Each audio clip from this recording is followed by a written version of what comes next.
Welcome to సాఫ్ సీదా ముచ్చట. సింగరేణి బొగ్గుగని కార్మికుల ముఖానికి బొగ్గు పసుపూసింది కాంగ్రెస్ సర్కార్ అని మండిపడుతున్నారట సింగరేణి కార్మికులు. కొండంత రాగం తీసి గోరంత పాట వాడిండని బగ్గుమంటున్నారు కార్మికులు. ఇక కార్మికులకు ఇవ్వాల్సిన లాభాల వాటా 1550 కోట్లయితే 790 కోట్ల ఇచ్చి నోట్ల దుబ్బవచ్చిందని అంటున్నారు.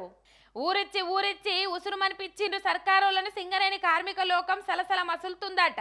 నిన్న సింగరేణి కార్మికులు లాభాల వాట ప్రకటించింది కదా సర్కారు. అయితే వచ్చింది పేలపుండంత అయితే ఇచ్చింది ఆవగింజంత అని గరమైతుర్రు కార్మికులు.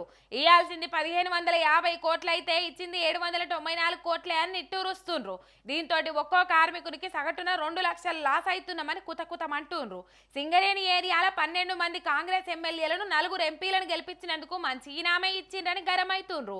కేసీఆర్ ఉన్నప్పుడే నయం మంచిగిస్తుండే, అసొంటిది 50% కోత పెట్టి లాభాల వాట ప్రకటించి ఇంకేందో తెచ్చిస్తున్నట్టు బిల్డప్పుడు కొడతారా అని రేవంత్ సర్కార్ మీద కార్మికులు చిర్రుబుర్రులాడుతాండ్రు. కంపెనీకి డబుల్ ప్రాఫిట్ చూపించినందుకు ఇంత దగా చేస్తారా అంటూ కన్నెర్ర చేస్తుర్రట. కార్మికుల కష్టంతో కంపెనీకి అదనంగా 4700 కోట్లు వస్తే కార్మికులకు 50% కోత పెట్టి లాభాల వాటా ప్రకటించింది సర్కారు. ప్రతి ఏడాది లాభాల వాటా పెంచుకుంటా గత సంవత్సరం ఇచ్చిన లాభాల వాటల మాత్రం సగం కోత పెట్టిరని లబోదిబోమంటున్నారు. నిరుడు 2222 కోట్లు లాభాలు వస్తే కార్మికులకు వంచిన వాటా 710 కోట్లు. ఈ సంవత్సరం 4701 కోట్లు లాభాలు వస్తే కార్మికులకు వంచిన వాటా 794 కోట్లు. ఎగిరి దంచిన గంతే కూలి, ఎగరక దంచిన గంతే కూలి అని నిలదీస్తుండ్రు.